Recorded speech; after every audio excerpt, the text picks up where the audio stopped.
Hi, my name's McCrystal, and this is The New Mind. Today's guest is the phenomenal Billy Lockett, who is a singer-songwriter. He's also from Northampton, which, you know, make of that what you will. Up the road. Up the road, literally. Yeah.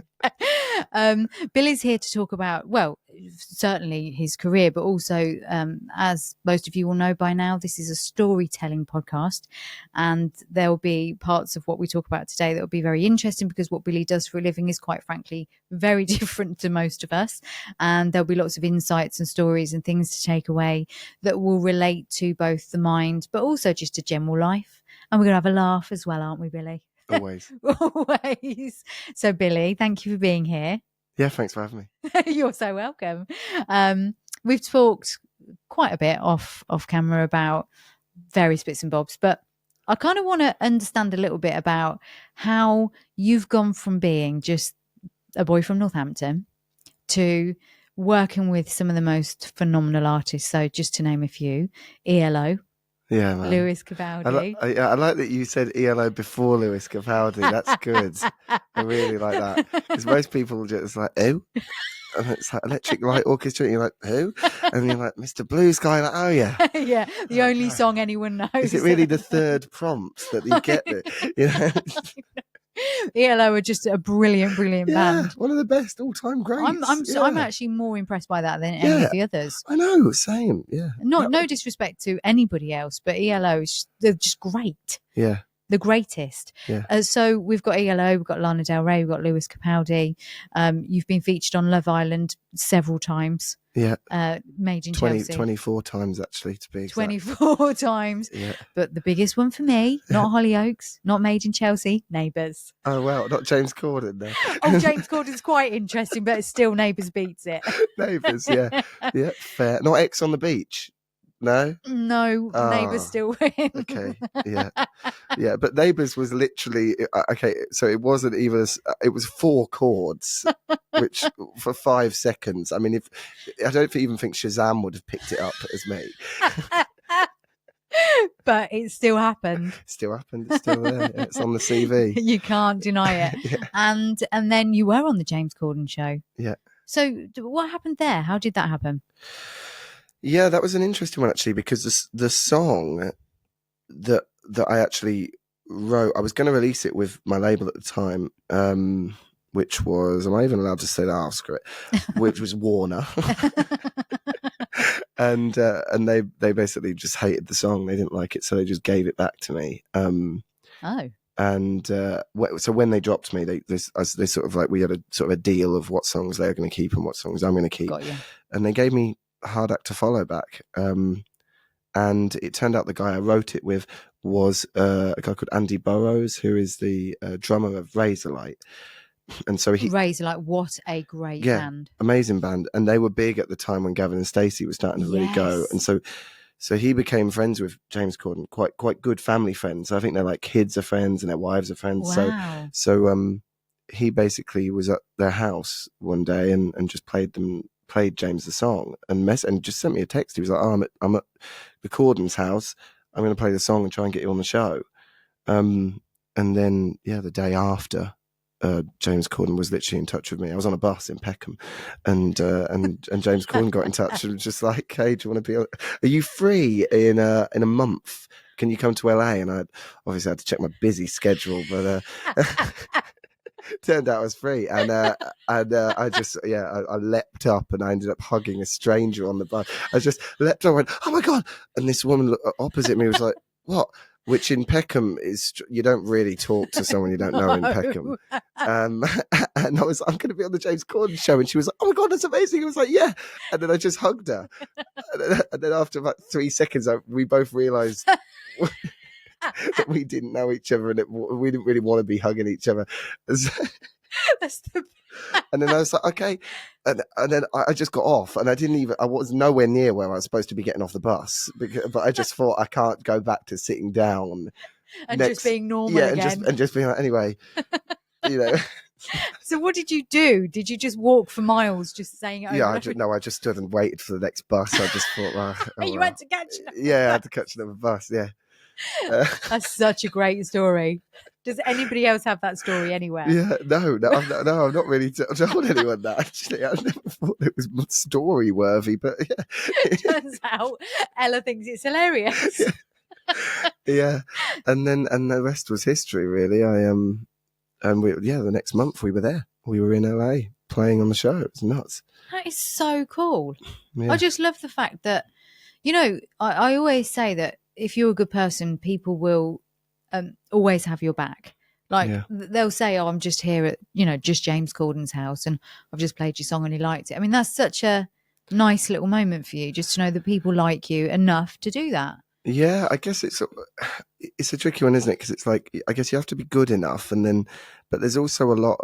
I was actually talking to one of my mates about this, actually, because we're sort of thinking about starting a band for some of the touring, and we were saying being good enough at the instrument, don't get me wrong, it's important, but the hang is more important. It's so true. You have to want to hang out with the guy, do you know what I mean? And if you don't want to do that, then if anything, sometimes you can get away with being not that great if they're a legend. Do you know what I mean? So true.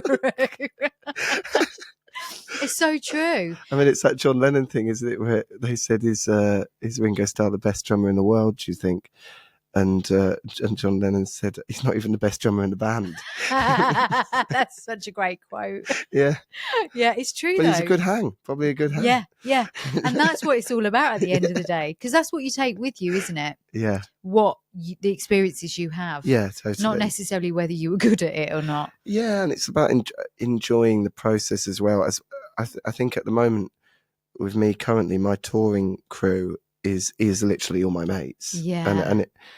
And when it didn't used to be, it used to kind of just be a lot of people that were just hired to work with me. And I definitely, it wasn't that I didn't enjoy it, but it's nothing close to what it is now. Like, I genuinely feel like I just live such a dream life because I'm just traveling around the country with my best mates all the time. And I don't think I've ever had that before now. That's really beautiful, by the way. Because you make it sound like, no, you're welcome. You make it sound like, oh, I'm just living the dream life. But actually, this has been a hard slog. Yeah, it has been a hard slog. And to be honest, don't get me wrong, I'm sure that there's going to be times when it's, difficult again. But for me personally, the main reason I wanted to do this in the first place was to gig. Yeah. That was always the thing. I was like, this is why I don't understand all these TikTok stars. I'm like, well, yeah, but you're not doing the same job that I want to do. I want to play live. That's the best thing in the world. And I'd put music out so that I can sell tickets so I can play live. Yeah. Really, for me, the best thing in the world is walking on stage and singing my song with, 600 people who are also like-minded, and this song is like, we're all in this together and we all feel this moment where, it could be that this person loves the song because their parent died, or it could be that, they broke up with this person that broke up with a girlfriend, or this person might not even know what the lyrics mean. They just like the tune, but whatever, we're all feeling this and having our own personal experiences together in this one room. And then nothing will ever come close to that, and yes, you get this new technology, CDs beat tapes and vinyl, and then there's Spotify, and now there's TikTok, and there's going to be all these different things constantly changing the way the music industry is. But live is the same as it was at the beginning. Yeah. There's never going to be anything that can replicate that. No, you're right. There's never going to be any feeling like that. And you can't fake that either. No. And there are moments, we were talking about that earlier, like there are moments with certain instruments, and you were saying that you've brought in the strings and the gospel, and even you'll be like stopping going, even though it's on your gig, going, oh, wow. Yeah, and it's not even just the sound of it. It's not even just how good it sounds. It's the feeling of just being here. Like, nothing will ever change. Nothing will ever beat real life, in my opinion. And you can buy the record and you can watch it on TikTok, but just being in this one room together singing is just such a beautiful moment, and to have that is a real honor and a gift. And I've only just got to that because the last I've been doing this for 10 years, and the last 9 years, there's been times when tickets have been easy to sell, but never like a given, never a given. I've always had to do that secondhand car salesman thing of like, come on, guys, come down. Or I've done like a bundle where you buy a record and you get 2 tickets. All this stuff all these tricks you've always got to do to get people to just come and see you live. And this is the first time that I feel like, when I put a tour on sale, I'm pretty confident that it's just going to sell out. I mean, oh God, touch wood, but I'm just finally got to a point where I know that I have my cult fan base who will, they like me because of that feeling of coming to a show. And they really are like a fan base. Yeah, they are great. They're family. They're family. They I know really them are. all. I know them. I'm friends with thousands of people all over the country. It's so awesome, and I get to hang out with them all every time I tour. I get to see everyone again, and they're like, they know every single word. They sing along to everything. They know it off by heart. Well, this is the thing actually I was saying earlier. It's like, because I don't have a hit, obviously I'm sure my label and my manager would love a hit, but I'm slightly enjoying not having one, because it means the only people who know about me are the people who know every song. Yeah. There isn't that thing of, because I've been to, I'm not going to name any names, but I've been to a lot of shows where you go and everyone's talking through the whole set until the encore, and that's the one they listen to. Yeah.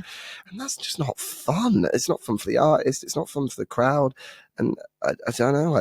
For me, I want, if you've not heard of me, then don't come. That's fine. Yeah. Don't worry about it. Yeah. You want that. Yeah. Well, we said I'm going to own this. Yeah. The secret fan club. Oh yeah. The secret members club. Yeah. That's it. Secret members. It does have that feel. Yeah, it does. It really has that feel at the moment. And it's like every song that I play live, everyone knows every word. Yeah, they really do. It's not even an exaggeration. It's so great. That was my aim from the beginning. It was never to be number one. It was never to have platinum records or arena tour. It was just to be able to get to 600-700 people in every city that just are with you, and you can have a good life with that. You can have a good career financially and mentally. You can have a very nice, life. It's great. Which you do. You've said that. And that's a really good point, because that brings me neatly on to something that's really big in the news, which is Lewis Capaldi, who you toured with. So Lewis, who has Tourette's. And we saw at Glastonbury what happened with Lewis was, obviously there's been a lot of stress and strain, and he might have wanted to enjoy it, but in that moment he wasn't enjoying it. Yeah. You also have Tourette's. You're open about Tourette's and ADHD. Yeah. And everything you've just said is, this is a happy, enjoyable life. I've got my real diehard fans. I'm touring with phenomenal people. I've got to do some amazing things like going to, LA and all this stuff. But it's not to the point where it's stressing you out. Yeah, and don't get me wrong, there are times when it does stress me out. Right now I'm in this real sweet spot where I've just finished a tour and I'm not having to sell anything to anyone. Yeah. And so there isn't this feeling of, I've got to keep posting and I've got to keep trying to, and I'm not keep looking at numbers and dreading it, because, with the last tour, it's been 4 months, and the first 2 months was a headline tour, and I was spending every day looking at ticket sales and panicking, and really kind of going, oh my God, some of the rooms, we'd done 30 tickets in like a 300-400 cap venue, and I'm freaking out, and I'm thinking, is it COVID? Is it that people are broke at the moment, cost of living crisis, but the tickets are really cheap, and maybe people are just going off me, or maybe I wasn't good enough live on the last tour, and then you start spiraling into all these things. And the bottom line is, it's all of those things and none of those things. And there's nothing you can do to change it apart from keep telling people about it. And I guess, so right now there isn't that worry. So it's easy for me to say, oh, there's no stress, because there's nothing to really be stressed about. I've done it. But at the end of the day, what I've learned from that tour was that it isn't about how many people are there. It's just about like having an amazing time with the people who are. Yes. And people don't care if it's not sold out. They just want to come and see you, and they Well, just for want to those hang fans, out. yeah, I was going to say, for those fans, Yeah. it's better for them because they're like, oh, great, we've got him all to ourselves. This is the funny thing, because on the first show of the tour, it was Sheffield, and it was literally like, it felt like a snooker match from the 1930s. It was like 30 old men in a dark room, with stools, and me Smoking cigarettes. And it was a laugh, There were a couple of younger girls who looked kind of just scared to be there, really. But we had a laugh, and we had a really good time, and it meant I could sort of just chat to everyone. And then, I guess the word got round, and it was starting to pick up, and the album was starting to sell, and by 2-3 weeks later, we were back in Sheffield doing, 2,500 people. So Yeah. it was, and now it's a situation where, like, every show is selling out very quickly. So it's an interesting thing how quickly it can change. Yes. But I just hope that I don't lose what I had in Sheffield on that night, and luckily I think I'm managing to still keep it. In Birmingham we did, I think it's like 500 or 600, and it was a squashed, sweaty box room gig. Yeah. But I still had that feeling of I'm with them, and I purposefully don't have in-ears. I always use monitors, which do you know what I mean? Yeah. Because with in-ears, I can't hear what's going on. I can't hear the crowd. You're a bit disconnected. Yeah. Yeah. Whereas with monitors, I feel like I'm with everyone, and so someone will say something. Someone will be a bit drunk, and they'll be like, "My mum saw you at that," and then I can be, instead of hide. I used to sort of hide away from that and be like, "Oh no, you're interrupting my show, and I don't know, this isn't going to plan now." But now I'm kind of like, "Oh, okay, let's see where this goes." Do you know what I mean? Then you start having a conversation with them, and you can say things like, "Do you realise that there's like other people here?" And then you can have like fun with it, Yeah.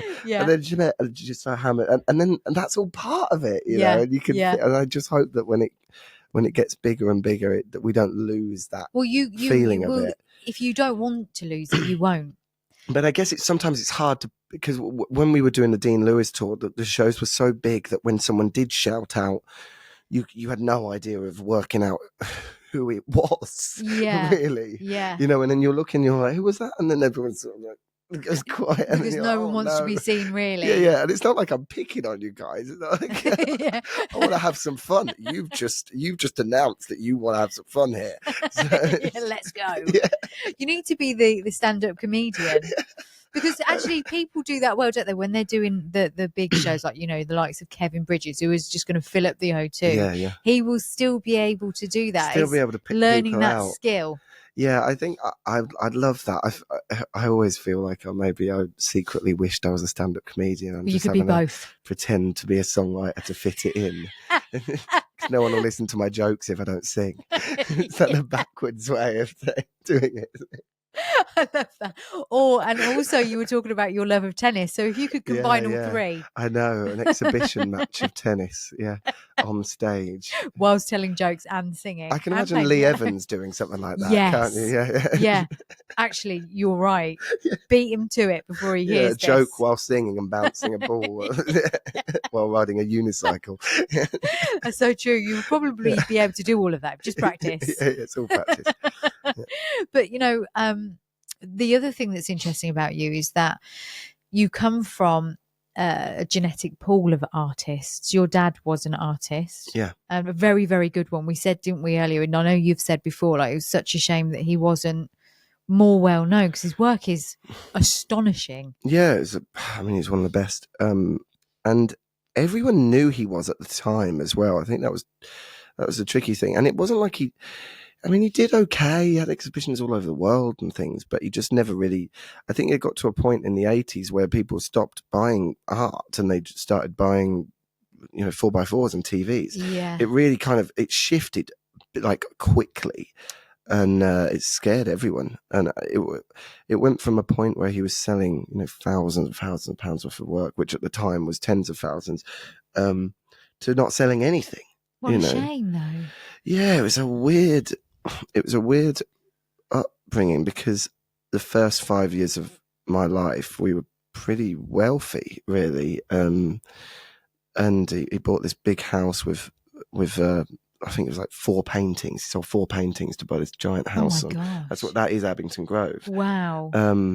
And then suddenly no one wanted to buy any of it anymore. And then he made a really bad deal as well. There was a company called Washington Green who is a big publisher, and I remember them coming over to the house all wearing their suits, and it was a big team all looking at all the paintings, and they essentially offered him a deal where it was like, I think it was something like 95% to them, 5% to him, which obviously, sounds bad, but that's 5% of millions. You know what I mean? So it would have pushed his artwork everywhere. It would have been just making millions of prints of his work and pumping it out to all over the place. Right. And obviously he asked me what he should do. How old were you? I was 8. Oh my God. I'm sorry. I don't mean to laugh so. Yeah, I know, exactly. And me and my dad were business partners, and I was 8 years old, and I have a lot of respect for him for having respect for my opinion at that age. Always treated me like an adult, but at the same time, I'm 8 years old and I don't know what I'm talking about. Yeah. And so to an 8-year-old, 95%, 5% sounds like a terrible deal. And so I was like, it's rubbish. And so he said, okay, I'm not doing it then. Right. And they essentially, in his eyes, blacklisted him and then went, okay, cool. If you don't want to go with us, you're not going with anyone. And so he could never really. He said that he couldn't sell a painting afterwards and he couldn't get a publishing deal, and everything went very wrong. And so for the rest of our lives, I mean, that was about the time my mum left, because there was just no good living. Yeah. There was no money, and so life was tough. And so I understand my mum kind of just didn't want to do it anymore. And so I stayed with my dad, and we ended up spending pretty much the hop from about 8 years on in complete poverty, living off, spam every day. Wow. But in this huge house. Wow. It was the weirdest thing. We had zero. I couldn't even have a bath because my dad would say it was too expensive. Bloody hell! What? Yeah. No heating on. Could never went on any school trips. Never did anything ever. Or I always had, I always used to get taken a piss out of for having like a terrible bike, because I'd have to get it from the tip, and all my friends would have these fancy bikes, and I never had anything really. My clothes were always hand-me-down. I mean, I'm not doing like a sob story. I'm just saying it was a very interesting way of living from like 5 years of being pretty rich to just nothing. Wow. I mean, what lower school did you go to out of interest? Vernon Terrace, right. I assumed it would be Stimson. So sorry, this is the Northampton conversation. Stimson Avenue, yeah. Stimson Avenue, because that's literally just across the way. That literally is. But you went a bit further up. I was just thinking that because actually that was all. I went to Stimson Avenue, and that was quite a diverse area even then, and we go back like 40 years. Yeah. But actually, did you feel that you were the only one that was? Vernon Terrace had a lot of special needs kids. Yeah. Loads, actually. In fact, I'm sort of thinking maybe it was a special needs. And I'm thinking, hang on a minute. Did I go to Is there something they're not telling me? Because I just thought everyone was a bit weird. This is so funny. But he's just working his life out. I kept thinking, okay, well, which one's mine then? Because this guy's deaf and this guy's not got any legs. And I was thinking, okay, what's mine? And then as I got to about 22, I was like, oh, this is my one. Tourette's and ADHD. But yeah, actually, it's funny enough. The Tourette's came on when I was about 9 or 10. Oh, so that was a bit later. Yeah. So 9 or 10 was when it first came. And I remember I just got this noise, this sort of, which I was saying is the only one I've still got, which is I do that. And I've got to get the right sound of it as well. Like, if I don't get it right, if I don't get the swoop I can't believe I'm even talking about this, because this was one of the most embarrassing things of my entire life before. But if I don't get the swoop right at the end, it doesn't satisfy me enough so you have to do it again. Yeah. And now I've been able to sort of like disguise it as a cough and all these other things, and I can hold it back when I'm doing things like this. But it's only when I get into like into my house, and then I just let rip, basically. Yes. If I'm reading, or if I'm playing video games, or I'm watching TV, or, you know, Kirsten's managed to just sort of like, it's just a soundtrack to her life, and she doesn't even notice it. Well, no, I suppose it's so normal to her now. Yeah, I mean, she just falls asleep to it. It's nothing really. My dog Trevor gives me some unusual looks if I'm having a real big one. Do you know what I mean? It was, look at me up. Dogs just keep it real, don't they? Yeah. What are you doing? Yeah, it's like, no one else does that. I love the fact it's called Trevor. Yeah. It just worked. Yeah. I think Walter and Sid need to meet Trevor. Yeah, man. Yeah, Trevor's a bit poorly at the moment. Oh, Actually, no. Yeah, he's got a flu. He went to a dog. He went to Teddy's dog daycare, which is amazing, by the way. Can't sing their praises enough. Can I just give a shout out to Darcy's Dinky Dogs then? Because they're amazing too. Okay, yeah, they're also amazing. Yeah. It's like dog wars.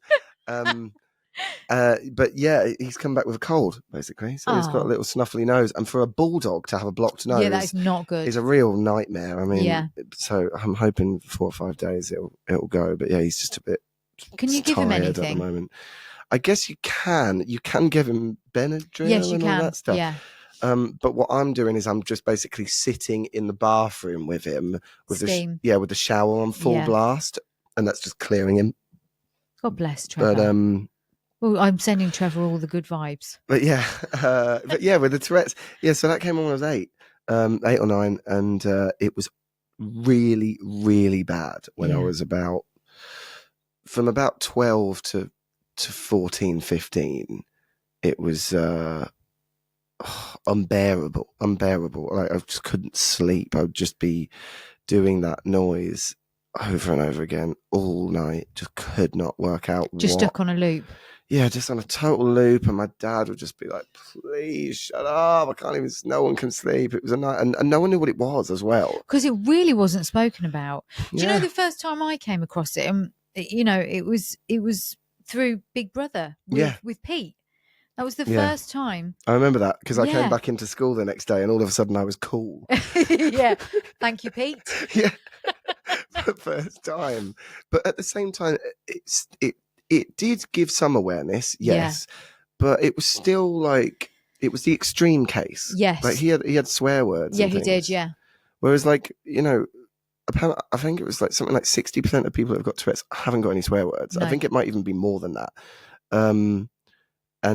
So that was kind of made me think, oh, maybe I haven't got it. Or maybe I have a bit, but it's not enough to be Tourette's. And it would just be tics or something like that. And when you haven't got a name for it, you're kind of just a weird kid. Yeah. When there isn't actually a specific thing. So that was a problem. Did you get bullied? It was, yeah. It's just... Yeah, I did get bullied. Yeah, man. It sucked. It really sucked. And it wasn't like mean bullying. It wasn't like I'm traumatized by it. It was like my mates just repeating the noises at me all the time. And it was kind of funny, but at the same time, I was like, fucking hell, like, I wish I knew what was going on here. Yeah. And like why I keep doing this. And nowadays, like I know, and it's interesting because it will always happen at certain things. I think almost because I've had it for so long now, it's almost trigger memory. And even on my shows, there's a point in one of my songs where I just thinking about it now, I'm getting it. But I always get this one in my wrist whenever I play a song called Together at Home, which is a classical piano bit. And I do the first bit. And then just before I go into this exact section, I got a Tourette there once, which is really unusual because I never get Tourette's when I do music. When I'm on stage, my Tourette's disappears completely. Something about it's interesting because with Lewis, it's totally not the case. It almost feels like it gets 10 times worse with him when he's on stage. But with me, it just goes, apart from this one moment in this song where I just have to do that. And then it's all right, and I can get into the song. It's fine, but it's just interesting how it always happens at exactly the same time. Well, that suggests the link between that sort of the OCD type compulsion. Yeah. Because people don't understand that about Tourette's. I know a little bit about it because I have worked with a lot of people with Tourette's. I use hypnotherapy and general relaxation. Well, that's good techniques. that someone knows something about it. Yeah, well, I make it my business too. Anything like that, I try to. In terms of a way of like, why is it happening? Why is it happening, and how can we change the loop? You know, like you were saying there, where you have to complete that swoop. Yeah. It's changing that loop in the brain. It's like an itch being scratched. Yes, Yeah. yeah. It really is that. It's learning to manage that in a different way. And even EMDR, which is eye movement desensitization reprocessing, I reference it a lot because I use it a lot. And it's based on REM, eye movement, and how we store information and how we reprocess information. Oh, okay. So when we go into REM sleep, the bilateral movement in the brain is when our brain is storing information from the day. But actually, it's the psychotherapy itself, EMDR, is about 30 years old. But we've recently realised it's useful with things like anxiety, OCD, and I've used it with Tourette's. Wow. So with REM, are you saying that the more REM you get, the better the better it is? Yeah, sure. Okay. In terms of storing information as well. Yeah. So say someone has a traumatic situation. Let's use Lewis Capaldi as an example, because I think there's a lot of stress there which has exacerbated the Tourette's rather than being on stage itself. I think it's the background stuff that he's experiencing. If he was to hold on to that now and not reprocess the meaning and the understanding around that event, it could, I'm not saying it will, but it could hinder. He might always feel like when I go on stage, I'm now going to have that. Yeah, he's self-fulfilling he's prophecy. Connecting it together, yeah. So in situations like that, it can be really good to, you know, you were just saying about that one bit, to reprocess that one bit so it doesn't keep happening. So your brain doesn't learn that that's going to happen, because there's the Tourette's itself, then there's the circuits that you build around your belief systems. Yeah, I think, therefore I am kind of thing. Correct. Yeah. So that's where hypnotherapy, EMDR, as psychotherapies are really powerful for stuff like Tourette's. Wow, that's great. Finally, something. Yeah. And that's why it's a shame. That's why I wanted to talk to you about Tourette's, because there'll be people that listen that have Tourette's that go, oh, no one's ever said that to me before. Well, no, yeah, this is the thing. Nobody, I mean, I'm 32 now, and this is that's the first time anyone's ever told me anything about how, about why it happened. Yeah.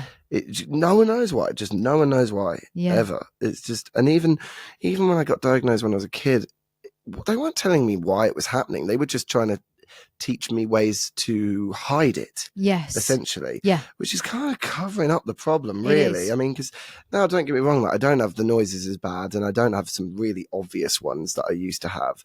But it's still annoying that I have to constantly keep transferring it into my, you know, my fingers and my wrists and my toes and my ankles and things and my neck. And it'd just be nice to just not have to do any of it ever. Do you know what I mean? It'd be nice if there was some form of a cure. I mean, this watch thing seems to be helping people quite a bit. I haven't really heard much of that recently. There was a big study. It's gone quiet. Yeah. I think anything that uses bilateral stimulation. And I don't know much about the watch thing. Is that the same thing? There's like a wristband, isn't there? That Lewis was trying it the other day. Yeah, I don't know much about it. It did help, he said. And it's about energy. You know, you were talking about energy transfer. Yeah. It's understanding how to, instead of just transferring the energy, managing the energy and reprocessing it so that the belief system is reprocessed behind the energy. So, for example, if a bird, you watch this in toddlers, if a bird swoops over the head, the toddler immediately knows to move. It's innate. It's in the psyche. It's in the subconscious. Repetition is recognition. So the more you do something, the more it gets stored in your brain as a behavior, as a something that you'll just do, like I say, a self-fulfilling prophecy. So then you learn to transfer the energy, but you don't learn to reprocess the belief system. Do you see what I'm saying? I'm not saying that you can completely cure it, but you can reprocess it and change the way it shows up. And in a way, that's kind of what I'm doing by transferring the bigger tics into smaller tics. Yes. But essentially, you're saying that there is a way of transferring the smaller tics into no tics. Yes. Yeah. With the same way of thinking, basically. Yeah. Oh, that's good. And there's so many different ways that the body, because the brain and the body are intrinsically linked, okay? Yeah. So we spoke earlier off camera, just for the listeners' benefit, we spoke about abandonment in very, you know, in infants, in babies, and how they adapt around that abandonment. Now, that might not be an intentional trauma, but we're looking at patterns of behavior from parents' generations and how we've been parented, and how actually the way that we were taught to parent is actually a form of abandonment, because the child can't self-soothe. So when we don't go to them when they're crying, they don't have the ability to calm themselves down. So when we look at just that as one theory, and then we look at things like ADHD, and we look at things like, well, ADHD doesn't have a gene, as it's a, you are more genetically predisposed to having ADHD because something your family does. There's a whole field of epigenetics around generational trauma, or the way DNA molecules change, and so on and so forth. So the way I look at everything is, how is your brain adapted around having ADHD and Tourette's? And if it's adapted in a way that's maladaptive and it's not serving you, let's just reprocess it all. Let's just do that. Yeah, as if it's that easy. Oh, let's just reprocess your brain. Okay. Brilliant. It might take a while, but we'll get there. There's a journey ahead of us. Yeah. But it can be done. That's interesting. That's really interesting. I mean, my dad had everything under the sun. I mean, but he lived in a world where no one was diagnosed with anything ever. Yes. But, you know, I mean, he was, he had guaranteed he had Tourette's, ADHD, anxiety, the works. He made me worry about everything. Yeah. You know, when I was I've got these deep core beliefs of just really ridiculous things, like certain things that would, certain foods, oh, don't eat that because it could be poisonous, or make sure you don't go there because it's extremely dangerous. And it's not, you know what I mean? Yeah. It's just like, but I guess he was just such a worrier that it kind of just like taught me these deep, and it basically just drilled anxiety into me from a kid. You've learnt it, yeah, for sure. I'm not saying there's not a predisposed soft spot, really, where you would be more likely to absorb that, but you've definitely learnt that. I mean, the worst thing that you can do to a child is repeatedly say, be careful. Yeah. Because they get scared of everything. Oh, my God. My dad was the worst parent. Oh, just hilariously terrible. Just hilariously terrible. Like, just the work, like, just forgot to pick me up from school. Would just forget. Do you know what I mean? I'd just be sitting outside, like 6 years old, just sitting there waiting for him to get me. And what were you doing? I was just sitting in the playground, just sitting there. You know, when all the parents come and get their kids, you know, and then and regularly the teacher would come out at like 5:30, and I'd be like, "What are you still doing here?" And I'd be like, I don't know. I'm 6. Do you know what I mean? You tell me. Yeah, and like my school uniform would always stink. Like we'd end up spending most of our time at the pub.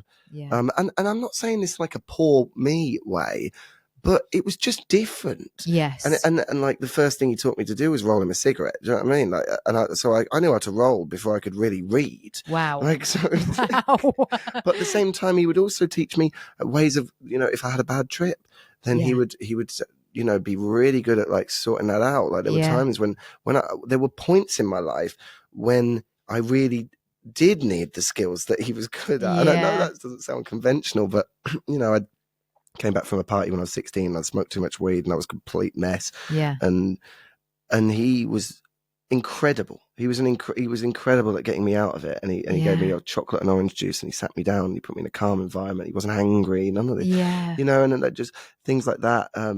You know, if I had ever had any problems, you know, relationships and things, he was always there and he was caring. But like God, he didn't ever like get me to do my homework, and he'd never really be bothered if I didn't go into school. And it was never like kind of interested in whether I was going to be clean or not. You know, and you know, and I didn't have a bedtime and things like that. So it was a very strange upbringing. I think he did not fit into society. No, he was a hippie. He was a alcoholic, drug addict, artist, hippie. I was brought up by his models, really. I mean, I'd come home from school and there'd just be a naked woman in the kitchen, like just making a cup of tea. Wow. It was the weirdest. Yeah. It was the weirdest, like regularly. You know, sometimes there's 3 or 4 in there. Wow. And they just and you would have seen him working at Morrison's 2 days before, and that's where we met him. He just picked them up in Morrison's. So, you're beautiful. Can I paint you? Here's my card. And all of a sudden, they're naked in the kitchen 2 days later. It was the weirdest thing. Wow. I mean, no wonder you're creative. Yeah. Because like, I'm not sure I enjoyed it, but it was just that life. Well, it's really interesting, and you really do have a story. Like I say, this is kind of like a storytelling podcast, but we link it to the parts of us that. So I've referenced this probably almost every episode. So those that are following this will know this already. There's a therapy called IFS. It's based on very short story based on parts. So the parts of us that develop because of our experiences. So although we're looking at Billy Lockett, the singer-songwriter, the musician, we're also looking at Billy Lockett, who's got all these different parts. So there'll be the inner critic, there'll be the anxious part, there'll be the ADHD part, there'll be the trauma part, there'll be the fun part, there'll be the funny part. There'll be so many different parts of you that exist, and they all get blended together, the dark and the light.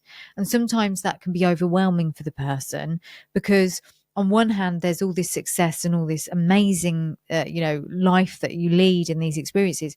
And on the other hand, there'll be quite a lot of difficult things that you have to navigate day in, day out.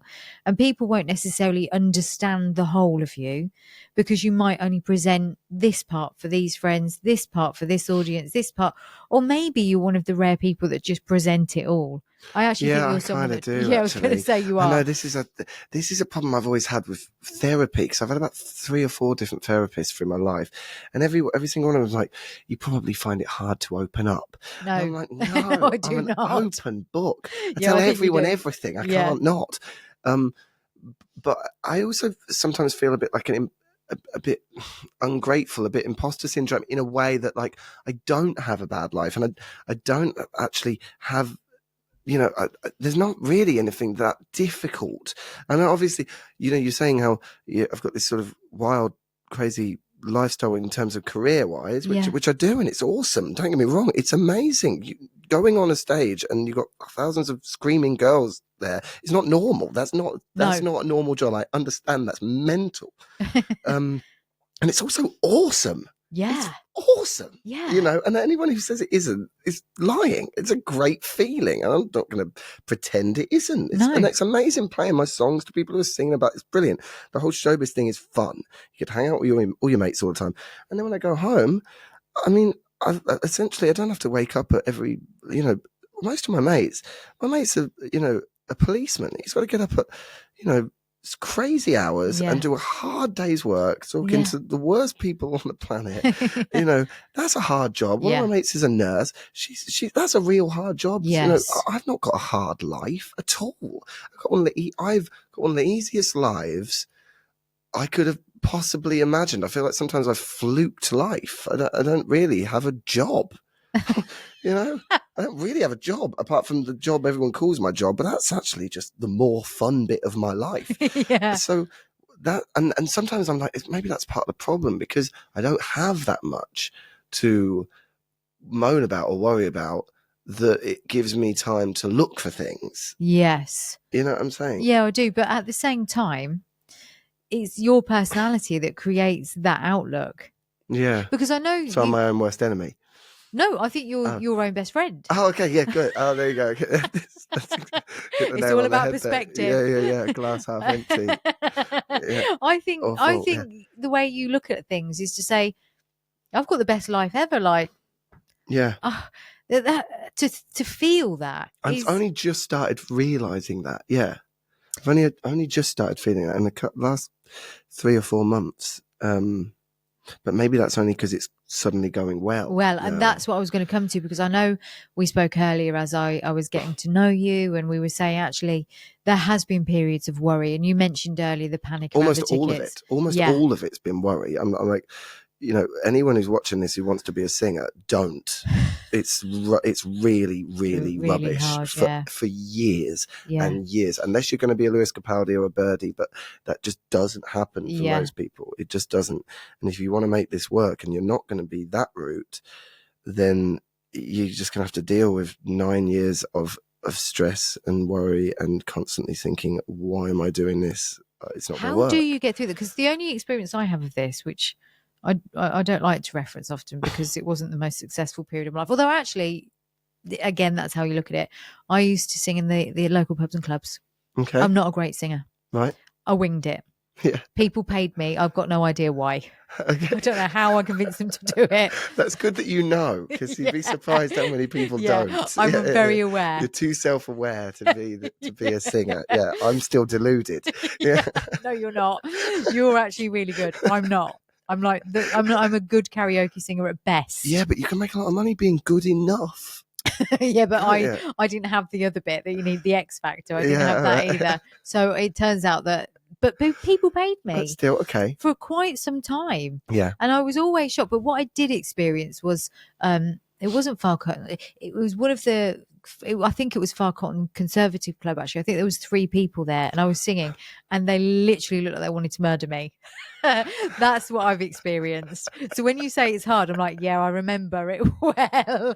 There was deathly silence. Yeah, it's hard. And the look of murder in people's eyes. Doing a bad gig is, yeah, it sucks. It was pretty bad. Yeah, I don't know if that was me or that just happened. That will happen for years and years and years. The amount of times I played in front of nobody for probably for the first 5 or 6 years of doing it, it just wasn't really working. And I think I struggled as well because I got a tour pretty early on with Katie Tunstall. She kind of gave me my first shot, really. And that was crazy. I mean, I went from playing in front of nobody for years to playing in front of thousands of people every night with her. And I think from that point, I kind of thought, oh, this is how it's going to be from now on. And it's sort of, it fizzled out basically. And I think and then I had ended up going back down to doing like 50 people again and having to build it back up. Yeah. And then I managed to get another tour with Lana and then that brought it up to like 300 or 400 and then that fizzled out again. And then so I think the hardest bits are the waves. I bet. You know, of thinking everything's going to be great and that's it. And now I've done, I mean, sometimes I think it with this Dean Lewis tour and I'm really confident now that I've had enough. I guess every time you do something, the low is a little higher than the last. Yeah. If you know what I mean. Makes sense. Yeah. You're not going down to the depths of despair anymore. Exactly. And now my low is high enough. Yeah. That the next high is going to be euphoric. I think. Yeah. All of the highs now that we get are just a massive bonus because the lows are good. Yes. The lows are fine. Yeah. My lows are head out of water, which is good because for the last 8 years it just hasn't been like that. My mum, has constantly been saying this isn't working. I think it was only when I guess as well, it's like money. You just don't earn any money. You just don't earn any money for years and years and years. And so you're spending your own money, which means that your quality of life is terrible. Yes, yeah. And you have to deal with bad managers and bad gigs, and everyone has a different opinion about what you're supposed to do, and you need to find your sound, and your sound should be this, you should wear that, this person's doing well, you should be more like them, you shouldn't be more like them. It's like, I think it's about just realizing that you need to stop listening to people. Yeah. But you can only do that once you can afford to do that. Yeah. Well, that's what I was going to ask you, because again, you said it took ages to like find who you were, and I said something along the lines of, isn't it a shame that we've always been here, but we've not known who we are, because early childhood years mean that we are abandoned, and then generally we self-abandoned after that, and then we spend the rest of our lives trying to find ourselves again. And in your profession, that's probably harder because you have got all these people telling you, be like this, don't be like that, do that, don't do that. So how are you supposed to find the authenticity within that when you're not given the space to do so? And then when you do try something and it you drown again after a big wave of success, I suppose there's can I even trust myself? Should I stop? There is no money in this. It's that whole cycle of thinking. Well, I guess that's the money thing is, I guess, different to working out who you are. And then obviously the money thing allows you to kind of like it takes a bit of the stress off, and when you haven't got the stress, then you don't have to force yourself to find who you are, and you can just be, and that helps. And I also think that a lot of artists make a mistake of trying to work out who they are as an artist, without realizing that who they are as an artist is actually the same thing as who they are. And if it isn't, then everyone's going to sniff that out in a second. And they're not going to, unless you're kind of going for this kind of Lana Del Rey, like sort of whole mysterious, like mythical world that she creates. Yeah. Which, don't get me wrong, I'm sure she can't always be Lana Del Rey. When she's sitting in her pajamas, she's not going to be like, like sort of floating over to the remote. Do you know what I mean? But for me personally, I'm not that. My songs are about real things that I've experienced or or they're about stories that have happened to me or someone close to me. So everything has to be real. You know, I'd never compare myself to Dylan because he's the best, but he's the roots of that way of thinking of my music is me. I am my music, and there's no gimmick. Yeah. You know, Yeah. and I think that when I personally have chosen to be that type of artist because I find it easier. Yeah. I just think that when I have to come up with a world and fake it, don't get me wrong, it's probably more artistic, way more artistic, and maybe more fun because you can have almost this like alias, this thing that you know, and I think The Weeknd's really good at doing that, and Beyonce and all these people, they have their world, and it's definitely not who they really are, essentially, intentionally. Yeah. But for me, I know that I don't do anything good unless it's 100% real. But there you go with your members club. They love that. I mean, they don't just like your music. They literally love it. And there's the magic, because you're creating love. And I know that sounds cheeseballish, yeah, but it's true. It is. And there's something really cool about that. Like that is one great thing about my job, is it's like you're basically making something from nothing. Like, you know, when you record a song, when you write a song, you're basically you're not using any materials apart from your brain, and you're putting it onto a record. You're recording that. Now that's a thing that your great grandkids can listen to and feel, and it's like, that's literally magic. That is magic. That is magic. That's crazy. Yeah. And that's really cool. And I guess my dad sort of does the same thing, but I guess you're still using materials. Whereas I think the beauty of music is that it literally comes from just nothing. Yeah, I love that. I love that. And then you make it a thing. That's why I think you're really starting to. That's why I think you're really starting to love life, because you're seeing that all that magic. Yeah. Is in front of you. These people are singing to every single song. They know the words. You don't even have to sing them anymore. Yeah, I know you do, but you don't have to, because what you've created is now in their hearts and coming out of their bodies. And I guess it is a world in a way to them, because it's not their world. It is essentially my world. But at the same time, I don't even think it really like matters about that. Essentially, I'm just... music is kind of entertainment, really. Yes. But the beauty of it is that it helps people, and it really helps my fans. A lot of regularly people will say how a song has helped them through a hard time, whatever it is. And the hard time can be anything from, you know, suffering with cancer, to losing a parent, to even a breakup, to even, you know, literally my friend fell out with me. It doesn't have to be, but whatever. It's really cool that something I'm doing, and I hate the idea of sounding like some kind of hero, because I'm really not. I'm really not. But it's kind of cool that something I do can help people. It's so cool. Yeah, that's great. As well as making money and meaning I don't have to have a real job. So, they're the bonuses. But it's also got fulfillment in it as well. It's literally the best job in the world. I'm very, very, very lucky. I have nothing to moan about ever, even though I seem to. I mean, my whole career is based on moaning. My songs are just moaning. Oh God, I love this.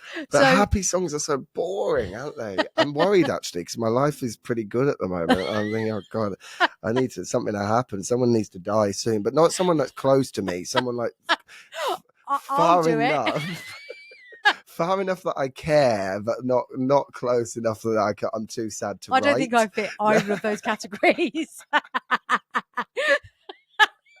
I love how you're offended about the fact that I don't want you to die. I'm not important enough to die. How dare you? Yeah. That's hilarious. But actually, you're right, because I think a lot of your music is about the story, and there's a lot of depth in that music, isn't there? Because you have, well, talking about your dad, he did, you know, he's no longer here, is he? Yeah, no. So how long ago was that now? That was...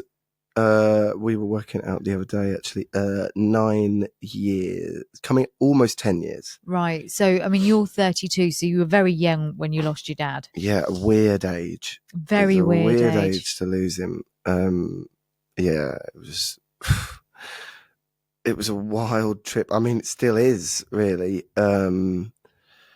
because we didn't really get on that well. In fact, we clashed badly. Right. He was a good friend, but a terrible parent. And as I got older, I started to sort of resent him for that. And I definitely felt like I was the parent most of the time. Well, you were, weren't you? I was always looking after him psychologically. And I mean, even if he wasn't ill, I was still looking after him. He was an idiot, bless him. I mean, he was just an eccentric, crazy artist, but he never had to learn how to do anything.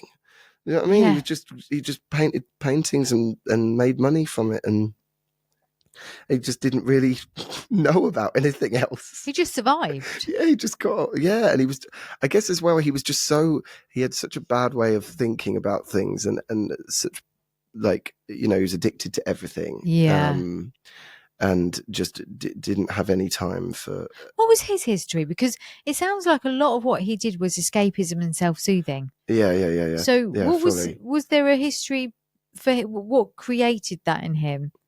I mean, I guess he's just being brought up in a world where, I mean, this is why I'm terrified that I'm going to turn into him, but just being brought up in a situation where he had this talent that basically gave him a get out of jail free card to not have to do a normal job and not have to have really many struggles that most people have. And I think struggles are good because they round you and they create you and they can turn you into a better person. But you have had some of that. I luckily, my career's been tough. And it's had to force me to be a good person. I've done loads of work on myself, like tons. Like, I spent the last 3 or 4 years constantly thinking about myself, but not in like an arrogant way, but more of just like, okay, why have I got so many issues, and why have I lost so many good people from being such a dick and handling things such a bad way? And I had very deep down bad morals. I didn't believe in karma. I just used to treat everyone like shit, basically. And I've lost some really good mates from being like that, and I've lost some really good people. And I think my career has probably been damaged from it, and I've been partly why I was addicted to drugs and drink for so long. And but in a way, it's been great because it's forced me to try and be better, to be self-reflective. And although I'm not trying to put you into this category by any stretch of the imagination, you did use cocaine and alcohol for a while, and we look at step 4 in the 12 steps, and that is about self-reflection. And everything that you've just said there is about, why am I repeating this behavior? What am I trying to achieve? What's my responsibility in this? And you are going to be fine because you've done that bit. It's when people do not do the self-reflection and they don't try and work out where they went wrong and what's their responsibility. I mean, totally. And I don't even think sometimes it's even irrelevant to drugs. I think a lot of people don't they don't do it at all. They're just not self-aware. And I guess my biggest fear is leaving a room and everyone going, oh, oh God, that's not going to happen, Billy. I can tell you now. You're going to leave a room and I'm going to be chasing up down the street. Please don't leave. Don't go. Ella, I don't care. But you know what I mean? Well, that's amazing. Thank you. That's great to hear, because for a long time, for most of my 20s, that wasn't the case. I was that guy that would be a nightmare and have no idea, and just warped opinion of myself. I think as well, when you're in a situation like me where you've been given this, I've been put in a situation where I have a talent, and where everyone says it's a talent. I think it's a party trick that's got me a shortcut in life, but I somehow seem to be good at something, or no, I somehow seem to find something very easy that everyone else seems to find really hard. Yes. And so I'm always praised for it, and when you're praised constantly for something that requires little effort, it can be really dangerous. Yeah, I bet. Especially to a 20-year-old who's just lost his dad and loves coke. Yeah. So it's like, it's a red rag to a bull, really. Yeah. And so a lot of things, it takes, meeting a good girl, that's a good girlfriend, that's going to like say, hey, those things that you do, they're not good, and the other things are, so do more of those things, so don't do that. I think that helps. Having good friends around. I think having a bit of failure, being dropped by a label, being dropped by managers is really, really educational, brilliant. Makes you realize you're not invincible and you're not as good as you thought you were. But at the same, and also mushrooms as well has been brilliant for it. Yeah. But just constantly, not constantly, but just trying to tap in to how you can better yourself all the time. I'm always like, how can did I leave the best impression on that person? And also it's good for everything, because it makes you feel better about yourself. It's good for business. People want to work with you more, which makes you more financially better off. Life's easier. People are nicer to you. You get invited to more things. You smile more, and it's just a domino effect of good shit. Basically. It really is. You've got to go through the dark patches. I always say that. You have to go through those tough times. You have to look at yourself. You have to stare at yourself in the mirror and go, oh, God. Yeah. Oh, God, I've done that so many times. Yeah, you have to do that. I've lost, there's a couple of people in my life that I've lost from being such a twat for such a long time and just run out of chances with them. And in a way, I'm like really glad that they're still gone, because it's the best lesson and the best thing that keeps me. It's the grounding. Yeah, it keeps me from like making sure I never go back to that. Yeah. Because I know that there are some things that you just have to deal with never getting back. I always say those moments, especially if it's something you regret, is probably the greatest gift. Yeah, because totally, yeah. It will remind you of, look, I don't want to ever experience that again, because it hurts. Yeah, man, yeah. And it's where that pain really does turn into some sort of power that you can really something good. Yourself. Yeah, I guess you can turn anything into a positive, can't you? You can always look at, and I guess with my career, there's been a lot of failures. I've been dropped twice. I've had 3 different managers and 3 different booking agents. Things haven't really been smooth, at all. But it's made me learn how to become a producer. So now I can produce, which is a really important thing. Yeah, it's great. It means I can make my own records. It's meant I've got way better at my instrument. I've got way better at playing live. I feel like if I'd made it any earlier, I just wouldn't be this good. I feel really proud of how good I am at this. And I don't mean to say that in like an arrogant way, but I feel like I'm a master at what I do now. Which is so good to be able to say. Yeah, I feel yes, exactly. I don't have imposter syndrome at all. Yeah. Because you've dedicated the last 10 years to mastering all of it. Because I've got it wrong so many times, and I've messed up. So it hasn't come naturally to me. I think that's why it must be so hard for someone like Lewis, because he's naturally just brilliant. I mean, I remember saying this to him. I remember walking into the sound check on the first show in Bournemouth, and this was at a point when Lewis was not big, like no one had heard of him. I mean, a few people had, but we were doing like 700-800 cap rooms, and they weren't, like, Bournemouth wasn't even sold out. We had to close off the balcony because we weren't sold enough tickets.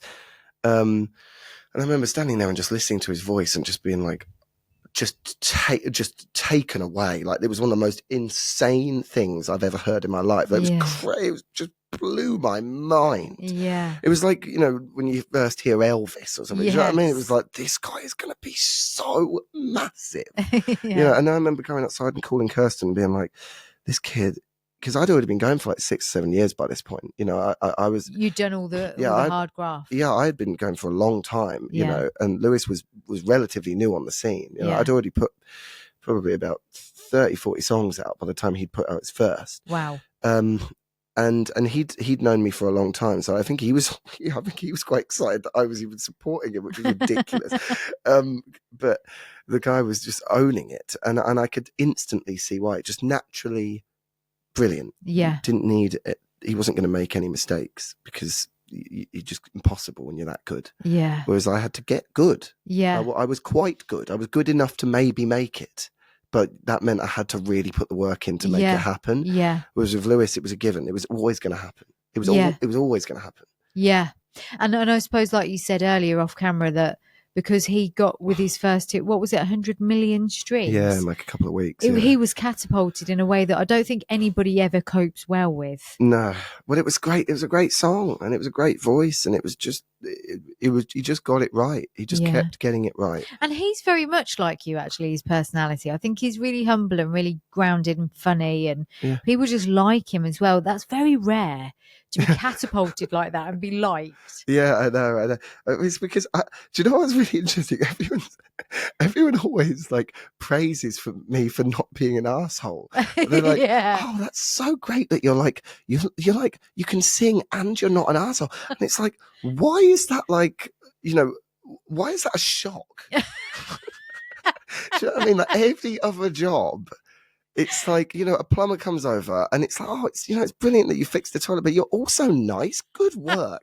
You're such a. He's like, no, it's a given. If you're not nice, I'm not calling you back to do another job. Do you know what I mean? Like why is it that an artist is almost supposed to be a dick? Maybe because there's a lot that are. I know, what? I just don't understand why that should be a boast that you're not. I know. Do you know what I mean? Shouldn't that be a fundamental? Billy Lockett, and he's nice. And he's nice as well. He's not even really a twat. And I guess, then again, to be honest, though, I was a twat.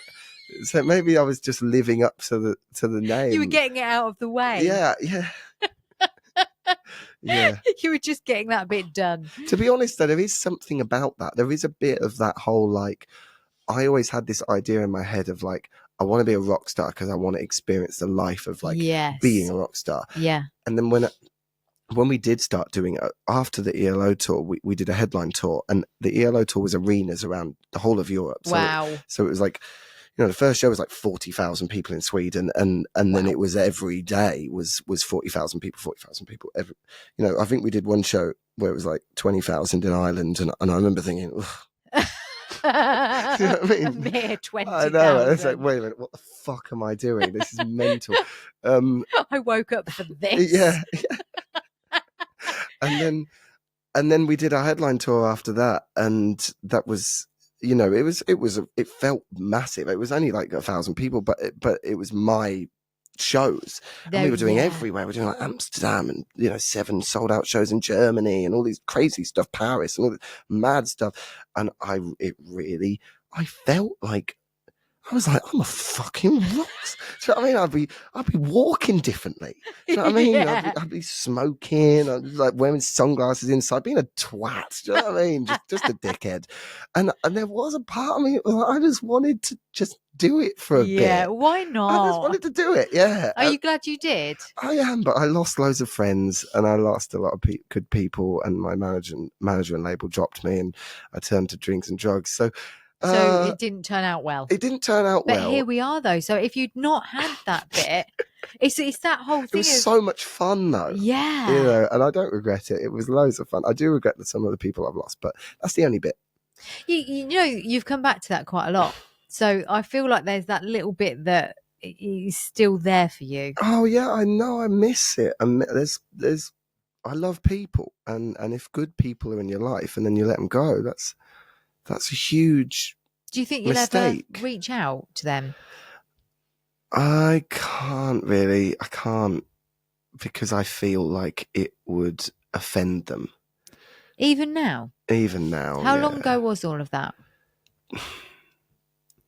4 years ago, I think 4 or 5 years ago was when it all went a bit wrong. And even with my manager at the time, there's a woman called Helena, and she was such a good manager. She was so great, but I just put her through hell. She was always so stressed, and I could have been an easier artist, but I just played up to being the difficult rock star, and things like that. And eventually she just couldn't. She just couldn't do it anymore. And now with my new manager, I just spend my whole time just trying to make sure I'm always checking and being the nicest guy I possibly can. And is everything all good?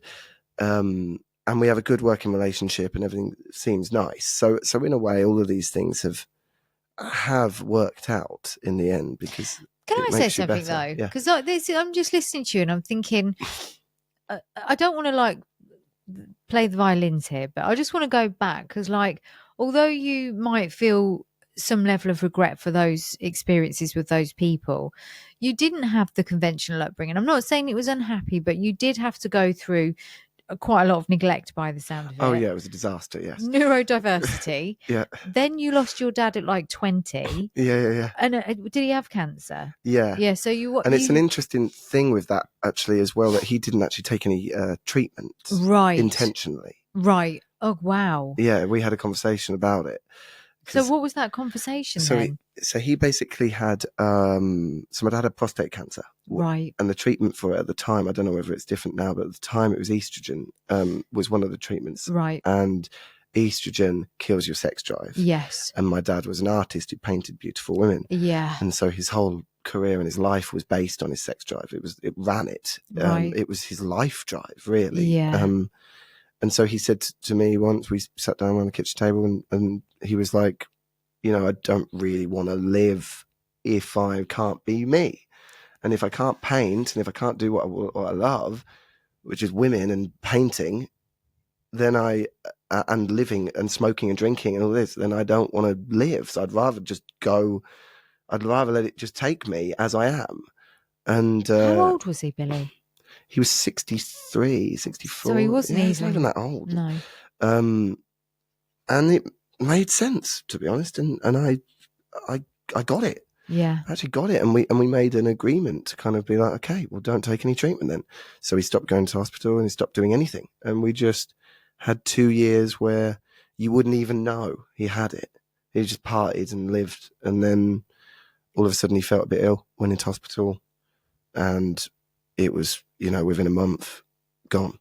It was crazy how quick it just suddenly went. He also had big long hair as well. He didn't want the chemo because it was. Oh yeah, because that was his identity, his image and everything. Yeah. So cancer just did not fit with him. No, and he made a decision about his own life, which most people don't get to do, or they're too scared to do. Oh yeah, it was totally planned. That's why it made it a little easier to deal with, because we both knew it was coming. We'd almost prepared it, you know. But that's really powerful, that part of the story, because at 18 then, you're not even 20 by that point. You're having really, I mean, your adult conversations with your dad start at 8 when he's doing business deals with you over the, you know, kitchen table or whatever. And then by 18, you're making this big decision together.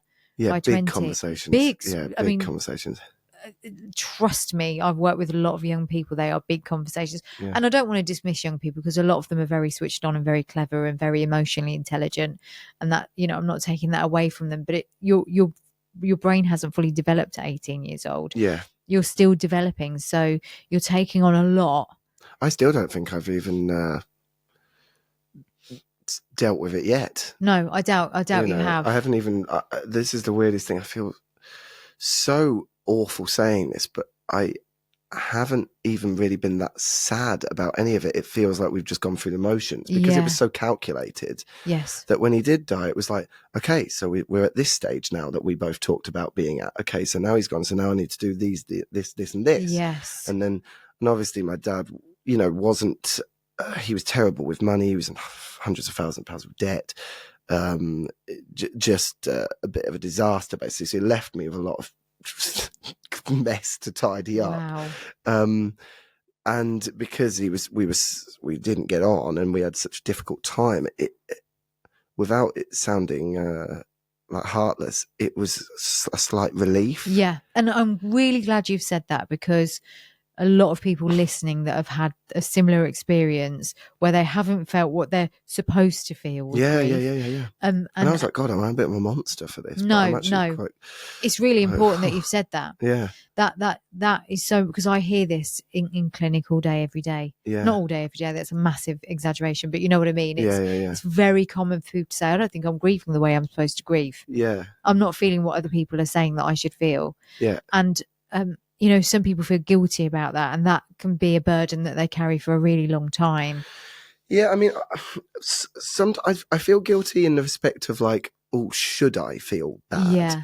But at the same time, I definitely know why I don't feel that bad. And don't get me wrong, it's not I don't feel bad. It's more that, like, my life got considerably better when he died. Yeah. Because I could get on with it, firstly, and I could move on and try and work out how to do my own, be me, and do me, basically, because I was always having to, because at the end, when he was getting really ill, it was sort of, I was kind of becoming his carer, and he was sort of resenting the fact that my life was starting to pick up. I think I'd just got the Katie Tunstall tour when he was sort of about to die. Right. And so he was sort of finding it he sort of competed against me. In a way, because we were mates rather than parents and son. It was never like, I'm proud of you. It was more, you think you're so special for making it.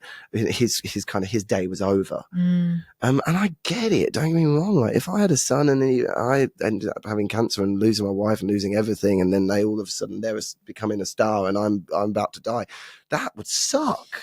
It pretty much would suck. It would suck. I get it. But at the same time, it's a shame that he hadn't got the emotional intelligence to be proud rather than attacked. Yeah. You know? It's funny you say that, because earlier on when you were talking about your dad, I was thinking he wasn't good at the practical stuff, but when you needed him, like when you were really bad, he was good at the emotional stuff. But in the end, he wasn't good at the emotional stuff because he got a bit jealous. Yeah, I think as well for him, it was very much, he would always sort of take the credit. He was the one that pushed me into doing music. Yeah. Don't get me wrong, he really was. He was the reason I am a musician. Yes, you get that, Dad. You get the credit for that. But God, he would not let me forget it. Yeah. And he wouldn't let anyone forget it. And and when it started, because we got Record of the Week on Radio 1 with my first single, so it was kind of a similar thing with Lewis, but not as huge as that.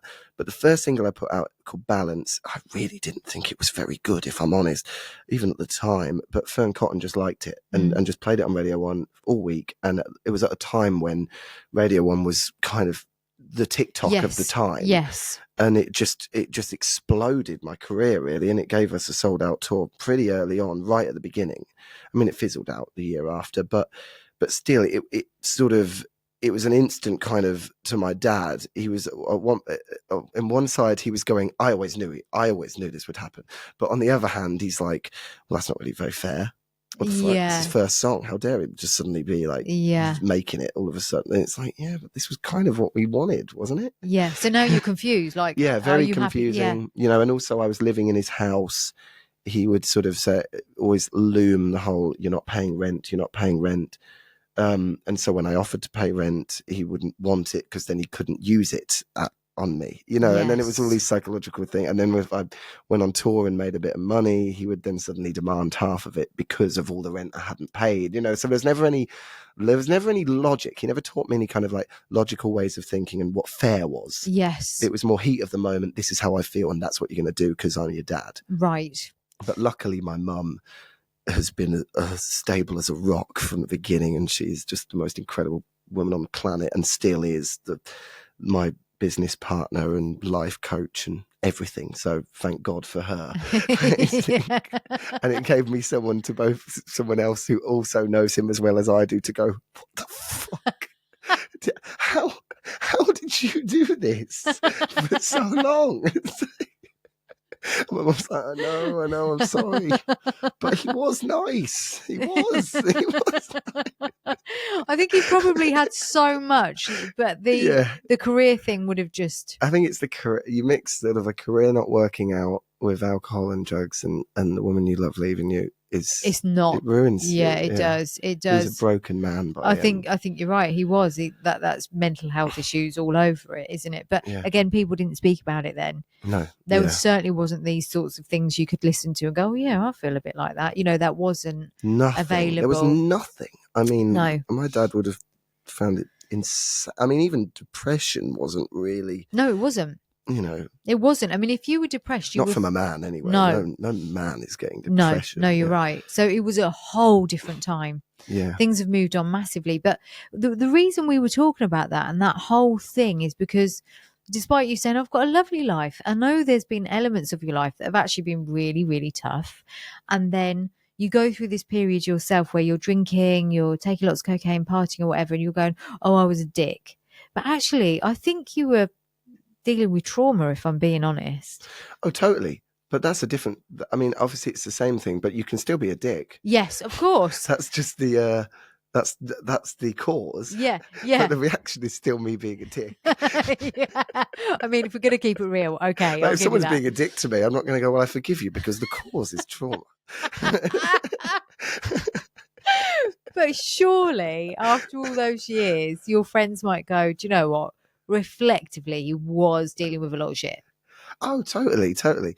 I don't think, yeah, it's just more that, like, sometimes I guess you just, no one can be bothered anymore Yeah, to even, the moment's gone. yeah, the moment's gone. And I think that's the real pain. It's like when you just go too far and then you're like, okay, so you just got to accept it. And it's fine that, don't get me wrong, the people I've lost, if I was to show them who I am now, I'm sure that they'd have a different opinion. I'm sure they would, because I've spent the last 4 years making that happen.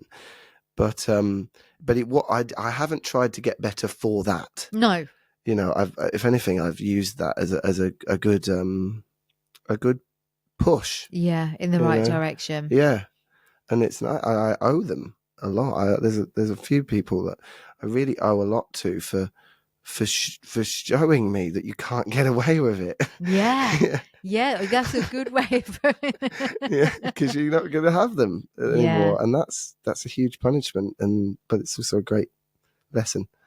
And whatever happened, whoever you were then, I mean, from what I've seen and what you give, and in terms of your personality, the authenticity, and all of that, I mean, you are a phenomenal human. There's not many like you.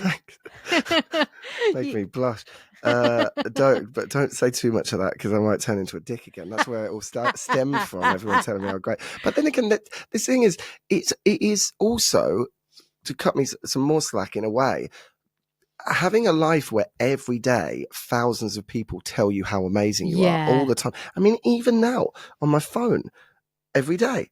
And this isn't a boast. This is just sort of explaining in context of what we're talking about. Every day I'll probably get about 300 or 400 different messages from different people telling me how amazing I am and how much I've helped their life. And if you don't have the right skills from an early age to be able to deal with that, then it's going to turn you into a bit of a... Of course it will. Of course it will. And it's not normal. No one has that. I mean, no one has a situation like that. And the weird thing as well is, like, if you're a sportsman, they're not telling you how amazing you are. They're saying how well you did in that. Whereas with music, it almost like they're going right to who you are as a person and going, the way you think and the words you speak have like changed my life. And it's like, fucking hell, that's huge. Yes, that is a burden. That's a burden. No, I always say, because I know a few people that are well known and have got that level of fame where it could either be reality TV or sportsman or whatever, where they're well known and they're looked at and viewed a certain way. And I tell you now, I would hate to be famous. I would absolutely hate it. I would hate people to make a judgment on me, good or bad. Yeah. Because that's a burden either way to carry. Mm-hmm. And to separate yourself from that when it's constantly in your face every day. Well, I guess they're also looking for you to be a dick as well. Yeah. I think because that's a lot more of a sexy story, really. Yeah. Oh, I met Billy Lockett and he was a bit of a cunt. It's way more interesting than I met Billy Lockett and he was fine. He was all right. Yeah. I'll give it to you. How boring is that? What? Did he not like say anything inappropriate? Did he not grope a girl at least or something? So obviously that's more interesting, and I definitely feel that is almost even more of a push for me to try and be the best person I can be. Yes. And obviously I have a few lapses where I get a bit too hammered or let it all slip. But overall, I'm trying really hard to just try not to make any enemies. Just eat well, go to the gym, look after yourself. Don't be a dick. Just don't be a dick. Don't be a dick. That's literally in my head constantly. Don't be a dick. Don't be a dick. Don't be a dick. And you're not.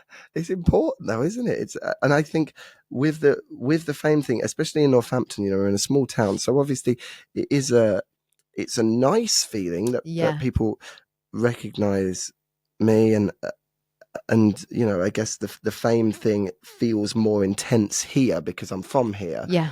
Then again, actually saying that, it's starting to be the same everywhere. I was going to now, say, but... I've noticed that everywhere people are just your massive fans. In the UK, definitely now it's starting to happen everywhere, but and Europe not so much, because I haven't toured there since Brexit, just because I can't. So Europe's gone quiet recently, but in the UK, I found that people at the beginning will kind of, I tend to get a lot of, you know what, I thought you were going to be a dick, but you're actually all right. And that's kind of like, okay, good. That's nice. It's what a backhanded compliment. But I guess at least that's a start, isn't it? I think people are almost let down by the fact that I'm not like an arsehole. You know what I mean? It's almost that they want me to There's be. no juice. Yeah. He's just a really good guy. I know, and I'm almost like sort of thriving on that now. I'm trying to be as dull as I can. So, I mean, as boring as I can. I'm really into this new book, actually, that I just read, and it's a murder mystery. Don't know if it's real. You know what I mean? They're kind of just sitting there like, what? And then they know that I've just done Manchester Apollo the night before or something. And they're like, what's new? And it was like, my dog's got a cold. And I'm slightly worried, but I'm not going to panic yet because Google said 4 days is when you take him to the vet. And then they're just sitting there like, why is this guy so fucking boring?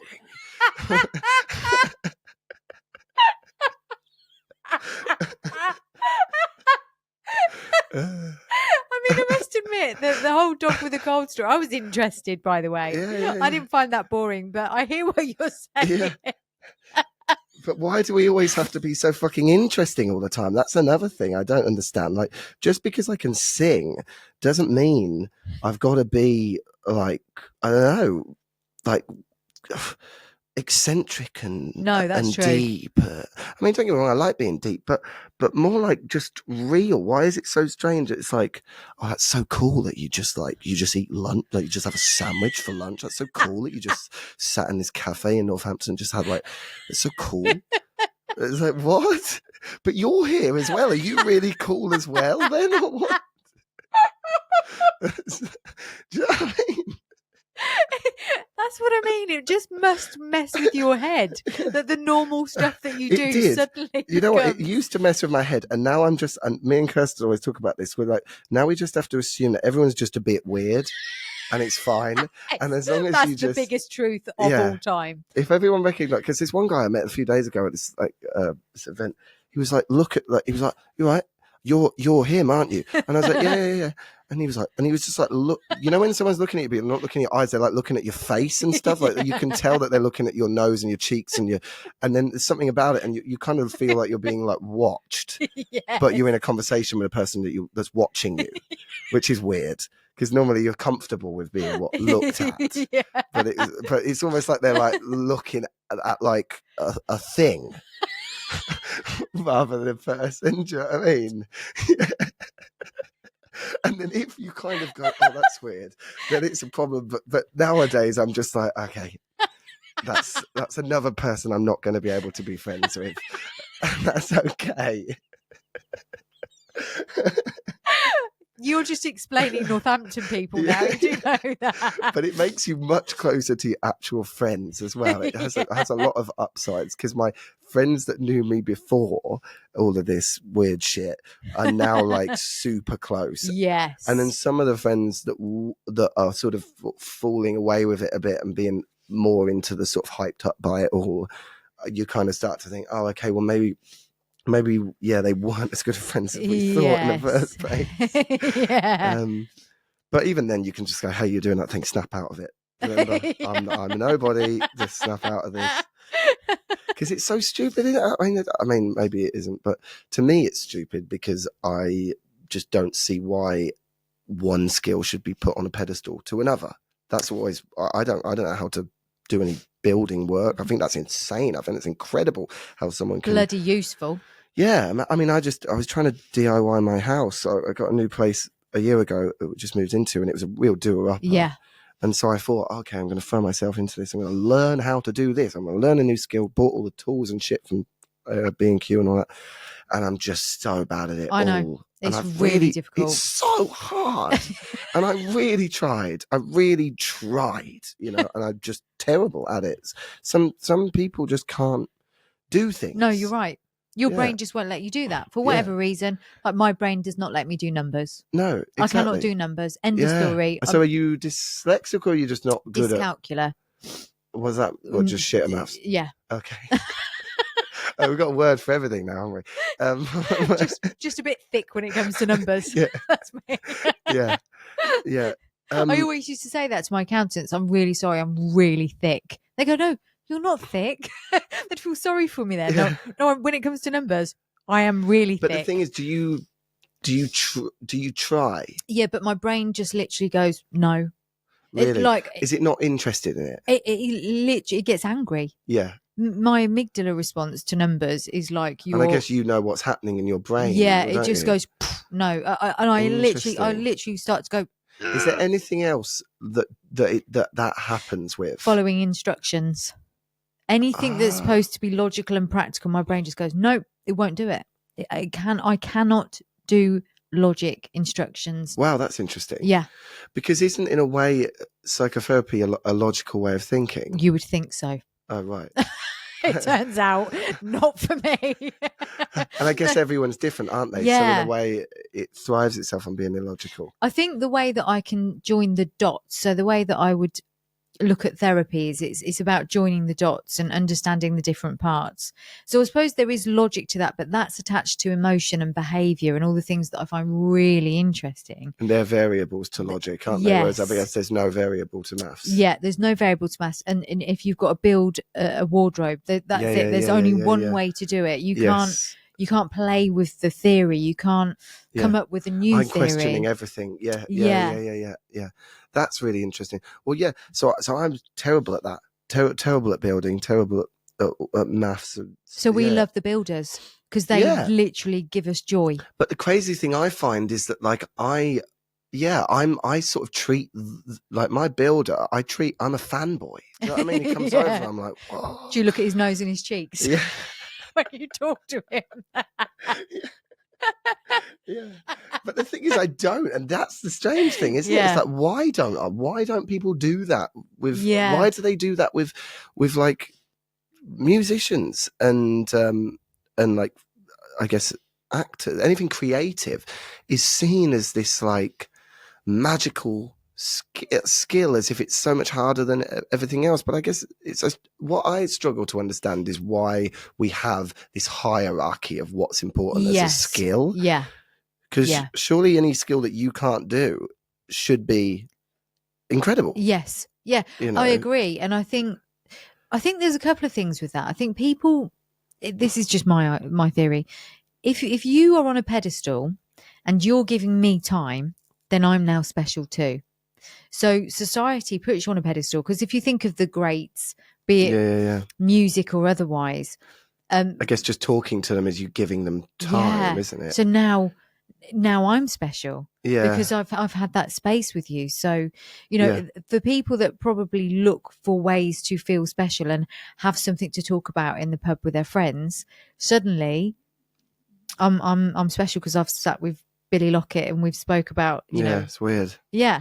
I find the whole thing really strange, but I don't really like, I know it sounds strange, and I think a lot of my friends would probably disagree with this, but I don't really like being centre of attention. No, I get that. I understand that. I can imagine that, actually. Unless I'm on stage. Don't get me wrong. If I'm on stage, I like it because I know I'm really good at what I do. So I'm at the piano. I know I can nail this. So I'm fine with being a centre of attention. Yes. But when it comes to, like, I think going into restaurants and everyone turning and looking at you. Oh, awful. Is not, I mean, I'm assuming you probably have the same thing in Northampton.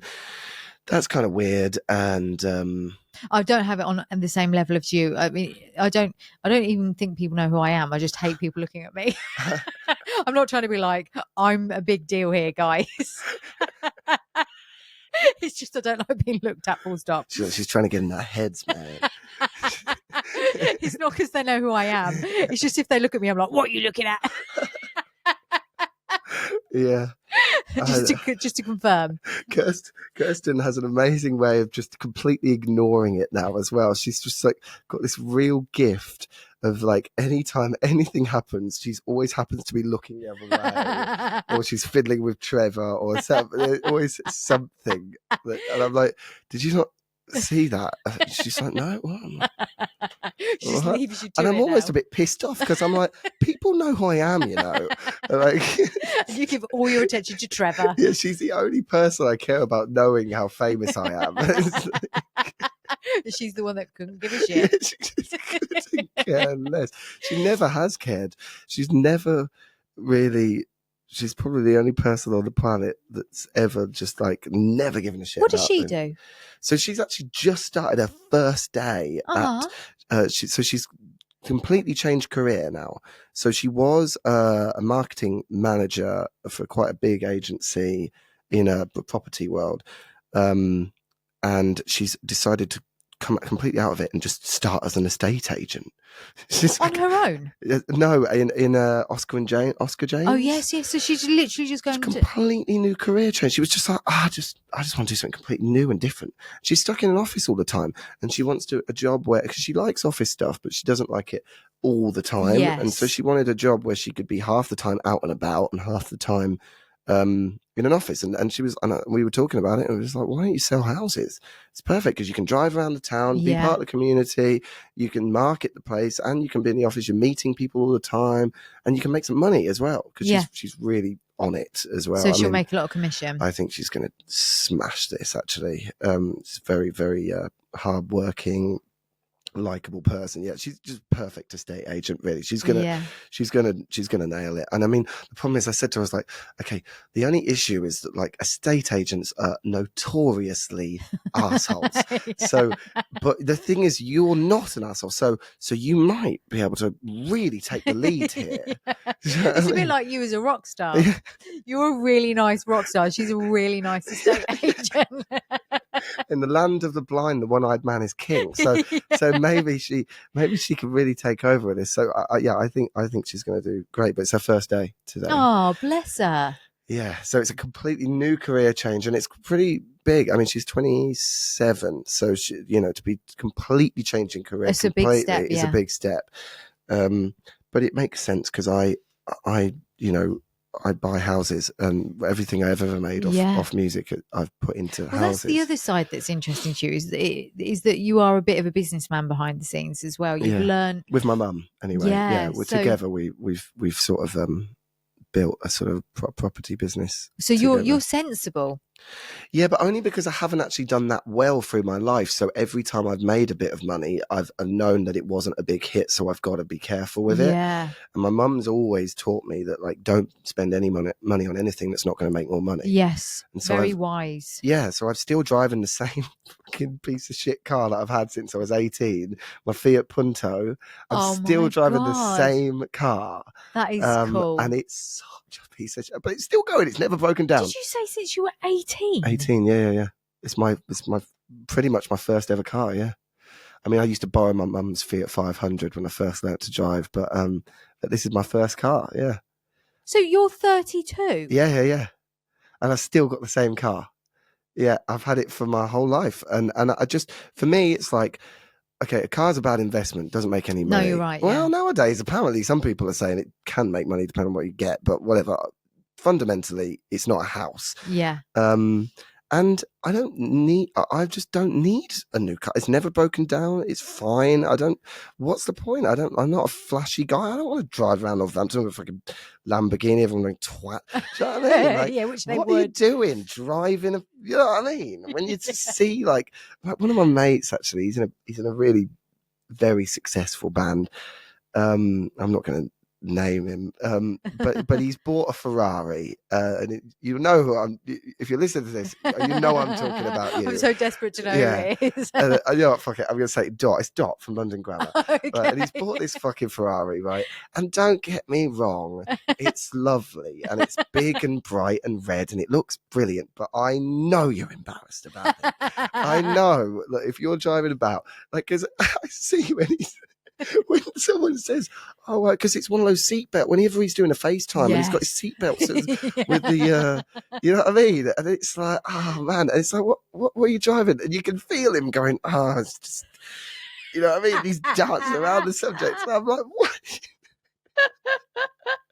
Whereas I don't have any of that in my Fiat Punto.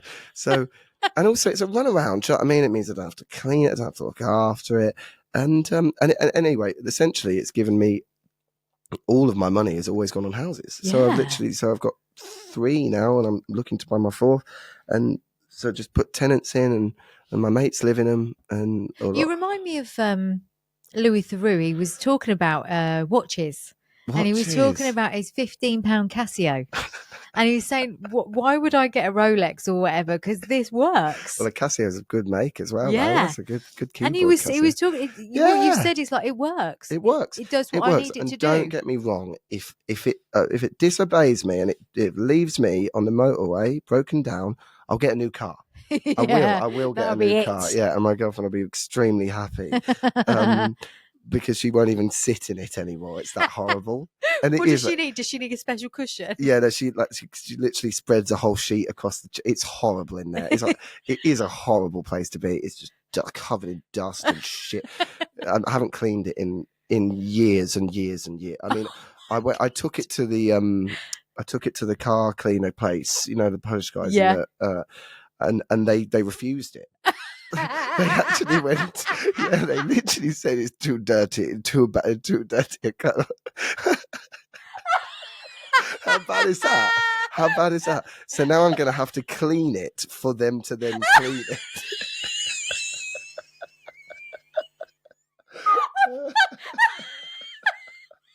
Literally. And I was saying to them, I was like, I'll pay you some more money. I'll pay you like double the price if you want. And they're like, no.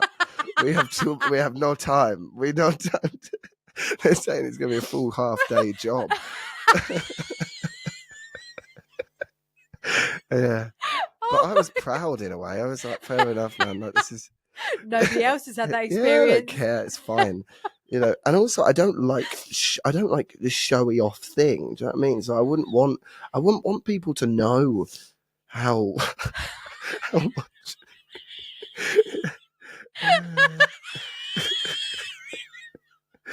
Oh God. I've literally lost it. May I just tell you, this has never happened to me before. Well, in normal life it does all the time, but not on here. That was brilliant. That was brilliant. God, this is so funny. I mean, maybe it's just me. Maybe nobody else would laugh this much. Yeah, man. Yeah, I mean, it's good for the dog as well. Trev likes it. You know? I mean, especially when he's got a cold. I mean, I had the whole car was full of a tip run that I was going to do, and I just ended up leaving it in there for like months and months. 3 or 4 months it was in there, and I was driving along once, and a spider like dangled down from the roof. It's incredible. It's incredible. Did you film it? No. Driving, yeah. So safety first. Safety with a leaf coming out of my. And Kirsten's like, "Oh, Bill, please, can you at least just get a bin bag or something?" And I don't like that. I like the idea of just like having this one space, because my house is clean. Do you know what I mean? I can't work. I can't do anything unless the house is. My house is always spotless, always. And I literally just freshly cleaned the carpets yesterday. You know, when you go to Tesco's, you get that rug doctor. Yeah, it's great stuff. Because I've got an obsession with Hoovers as well. I collect Hoovers, so I've got. I know it's weird, but I've got a load of Hoovers. So I've got like I've got a Dyson, I've got a standard Vax, and then I've got some old school ones. I've got like an old school like the Hoover. You know, remember when because the Hoover is actually a make. Yes, I know. I know. Yeah. So I've got one from the 60s and I've got one from the 50s as well, and it literally even has a bulb, a light bulb. I mean, when you turn it on, it goes. It's terrifying. Really, probably quite dangerous, but amazing Hoover. Really big. You're it like looks like Tom Darth Hanks Vader with his typewriters, but for Hoovers. Oh yeah, he's got his typewriters. You've got your Hoovers. Yeah. Does he still use? Do you know if he uses them? I think he does. Yeah. Well, anyway, so like, I'm obsessed with like the house being clean. I can't do anything unless my studio is always spotless. Yeah. So in terms of actual life, like it's nice. So I like having this one little spot. My car is just that one space where I can just not give a shit. I just think of like your car like some people's feet. Yeah, okay. You know the wrong people. I really do. That's just been confirmed by Billy Lockett. Yeah. I get it for shoes maybe, but feet. If your foot was in the state my car is in, you need to talk to someone about that, because That's an issue. that's a medical issue there. And yet you choose to drive, basically a medical issue. Yeah. Well, as well, I think as well with driving, when I was a kid as well, I sort of had a lot of accidents, and I passed my test first time, and I ended up having like 2 or 3 crashes. Not big bad ones, but just stupid ones. Where Yeah. it just like, I remember when I went over, on is it Park Avenue North? Yes. You know that street, and there's like a lot of little roundabouts. Yes, there is. Yeah. And I ended up going over one rather than round it. I do that. I know which one you mean. Yeah, I went straight over at quite a speed, and like, I remember the steering wheel suddenly just went no resistance at all. It was like the wheels slightly left the ground for a second, and then I smashed into the back of this BMW. Oh dear, really bad, really bad. But it wasn't too. I was like 20 miles an hour, so it was fast enough to hit him, you know. And I just wasn't thinking really, and then it swung off the road. 4 terrifying looking guys end up getting out of the car, running over to my car. I try and lock the door, but they got there too quick. Open the door, pull me out, and then basically go to beat the shit out of me. And I look up, and it was a guy that I went to lower school with. Oh no! Right, this Indian guy called Afak. I couldn't believe it. I was like, Afak, and he was like, Billy. And I was like, oh, sorry, man. And he was like, oh no. Oh, fuck. I was like, fuck, I thought you were going to beat me up. And he was like, I thought I was going to beat you up. I was like, thank God. And then we ended up hugging, and I was like, I'm really fucking sorry, man. And obviously both our cars were a write-off, but it turned out he hadn't got any insurance or something. So I think the whole thing was all a bit of a mess.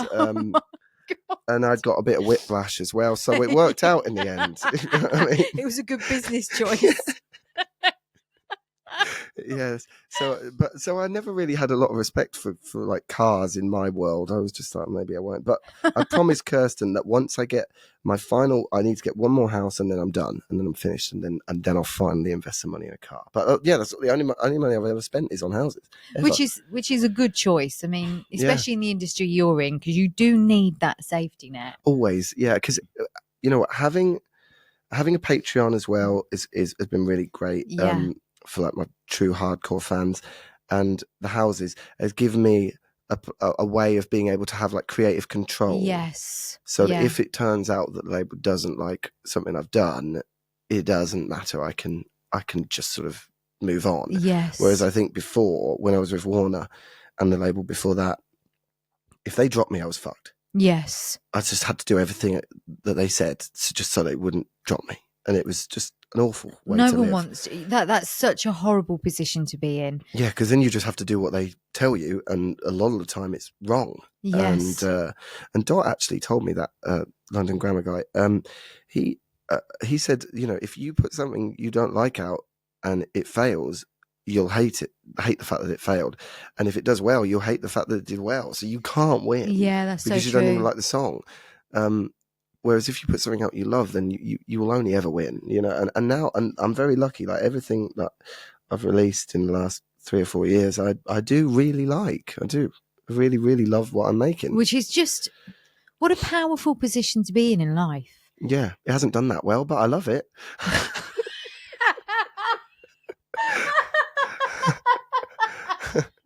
Yeah. Well, it's done okay, I guess, but it hasn't really like flown. But yeah. Oh my God. Well, what I will say about you, Billy, is that, I mean, you look back over your story and you bring humour to the table. Like, yeah. One day I'm pretty sure you're going to write a book, because you have got so many stories. Yeah. I mean, literally, I wish I'd booked 3 days for this podcast, because I've had the best time of my life. My mum's, thank you, by the way, that's great to hear. My mum's actually writing the book. She's writing the Billy Lockett story at the moment. No way. That's going to be that. I will buy it. Yeah. Put me Although on I don't know pre-order. if she knows everything, you know. Yeah, she can only tell half the story. Yeah. But there's stories. I mean, honestly, it's just this is called the new mind, right? And the reason that I think it's important to have creatives on is because there is a slightly different way of thinking and way of living. And it does show you. I mean, you said something earlier on about if you want to be a singer, don't. And then you've told us all these phenomenal stories. This is the thing. This is actually the thing about it. I have had such a crazy fun life doing this as a job.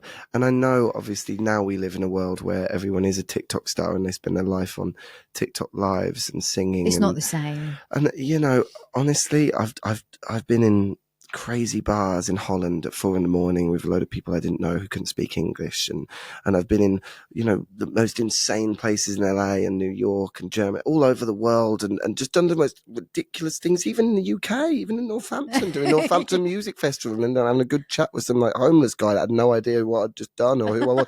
You know, just this whole job just puts you in the most weird, amazing situation. Like, oh yeah, the other day actually, I did a show in Sheffield, and it was a huge show. It was like 3,500 people, and then I came off stage, went to a bar, went out to use my vape, and there was a guy that just walked over and he was like, "All right, mate, my car's just broken down. Can you just give me a push?" And I jump started, and I was like, yeah. And honestly, I know it sounds awful, but he walked over to me and I was thinking, oh, here we go. Oh God, he's going to want a fucking picture, isn't he? He's probably just seen me on stage. Here we go. Okay. Yes, it's me. And then he's like, my car's broken down. Can you give me a push? And I'm like, okay. And then I'm pushing it, and then this other woman comes over to her, do you need a hand? And I was like, yeah. And then she put a takeaway down on the floor, and then eventually it was like 3 or 4 of us, and I'm just pushing this, thinking, none of these people have a fucking clue what I've just done. Yeah. Oh, that's it's hilarious. brilliant. And it wasn't an easy one because he was parked, so we had to do a 3-point turn push. So we had to push him this way, push him that way, push him this way. Yeah, it was a nightmare. Yeah, it was, you and cars do not work. But it's just things like that. It just it's given me some amazing experiences. Like my whole life has been a wild ride. Because it really of this. has. You know, just with your dad's crazy lifestyle and then what you've seen and learnt there, and some of your own personal experience with Tourette's or whatever, and you know the little part where all the people you meet. This is the thing, when you're on tour, like it's interesting because now that I'm bringing all my mates on tour with me, it's great because I've been friends with some of these people for years and years and years, but like they've never seen this side of my job. And like I needed a driver for the last tour, so I just brought one of my mates, James. He's a policeman, but he just got the time off work and came on tour to drive this van. And like, and he was like, this is so incredible. Like we're meeting so many people every day and doing all these crazy things and staying in all these weird hotels with weird people. It's just it's an amazing experience. Do you like the human experience? Yeah, I love it. I love it more than anything. I love it because I love people. That's why I like writing songs, because I just like the brain and I like me how too. people think. And I think it's really interesting learning about how people work. Yes. And touring's great for that because you just see so many different brains in so many different cultures and cities and places all the time. Yeah. And everyone's like, and the nice thing about being a singer is everyone seems to like give their best version of themselves to you because they want to, you know, which not in an arrogant way, but just they want to impress you in some way, which is actually sometimes a good thing because it means you do get the best version of them and it makes you want to give your best version to them as well. It's the magnet effect, isn't it? It's the energy, the flow of energy. It's good energy. And I think that helps to make you a good person. I think the problem is when people are in environments where they go to a job that they hate with people that are really miserable all the time, and then they're no energy, and then they just end up falling into this pit of nothing matters, you know, which can just, you know, it's not a good way of living. No, it's not. And as hard as this has been at times for you, I think what you definitely have had is the stories, the memories, Yeah. the moments that most people never get to have. Yeah. And that's not to say because you're lucky, because it's not about luck. It's about the fact that you've been able to do something that you said something earlier that you find it really easy, and this is just like, this is your thing and you just happen to be lucky enough to do it. But you've also had to work bloody hard, because as you've said earlier, someone like myself, can go out and earn money singing, who can't really sing at all. Yeah. But that's because I was prepared to work. I guess, yeah, I have had to work hard in terms of the business side, trying to strategize. Yeah. Is this the right show to do? Is that the right like brand to work with? Is this the right tour to do? Yeah, that kind of thing. But in terms of like the music side of things and the singing, no, oh God, I sound like such a twat. But like, I've always been able to play piano the same way I could when I was like 5. First time I ever played piano, I could just play. I don't know why. I haven't got particularly better than I did when I was. Wow. I remember when my mum and dad got a piano when I was 5 years old, and my mum got it for her, and I just sat down and just played it. And I remember both of them. I remember like both of them looking at me like I was an alien or something. It was really, Yeah. They were scared. I remember them looking a bit scared. And I've just always been able to just like guitar, not so much. I had to learn that, but piano, I've always been able to play it almost the same way I can now. And the same with singing. I've always been able to never had any lessons. I don't read any music. I mean, not being able to read music, there's loads of artists that don't read music now. It's not really a novelty, but in terms of the music side of things, it has been easy. I'm like, without it sounding dickish, I haven't had to learn anything, and I don't know why. And it just didn't have to. Songwriting wise, yes, there was like, that was a craft, and I had to work out how to really lyrics I've always found difficult. Yeah. Trying to write a song that really says what you want it to say clearly, but not too clearly. It's hard. That's the hard bit. I suppose that brings me neatly onto 2 things really before we wrap up. One, how does the likes of ChatGPT and stuff affect you personally? And also the classical album. I've really wanted to just go classical album, because that's really interesting that you've gone off and done that. Yeah. So ChatGPT, I find that it helps me when I'm in terms of social media. Yes. Like if I'm trying to come up with like an interesting status or something. But even then, I tried it for a bit, and then I kind of just preferred to just write it myself. It's a bit shit. Yeah, because it doesn't really come up with anything that interesting. It's the same bullshit every single time. Unless you've already got something and it's not quite working, and then you're like, "Hey, can you?" Yeah, it gives you a structure to what you need to say. So, say you're really struggling to go, "Oh, guys, da da da da da." It will give you the structure, and then you can put your personality into it. But on its own, it's not advisable. On its own, it doesn't work. And in terms of like an actual writing songs, I mean, I've never tried. I don't really have any interest in trying. For me, I wouldn't even want to. No, I want to write it myself, really, unless I'm sort of collaborating or co-writing with someone else. Yes, who's a human being. Yeah. And with the classical album, it's interesting because classical, when I was a kid, me and my dad used to bond over, like, when I was probably about 11 or 12, we would bond over me basically. I could always play piano, but I didn't. I could always sing, but I didn't sing because when you're 12, singing is what girls do. Yeah. It's just lame, isn't it? It's just lame. 11-year-old boy singing, what you doing, mate? You're going to get beaten up, especially in the 90s. So I was a piano player, and so my dad would record. He had this like really terrible old software called Cubase. It's like one of the early days of Cubase, and we had this piano in the front room, and we got all these mics together, and we would sort of just like, it would sound terrible, but we'd just have fun trying to record my piano songs. Right. And I would just make up piano stuff as we go along.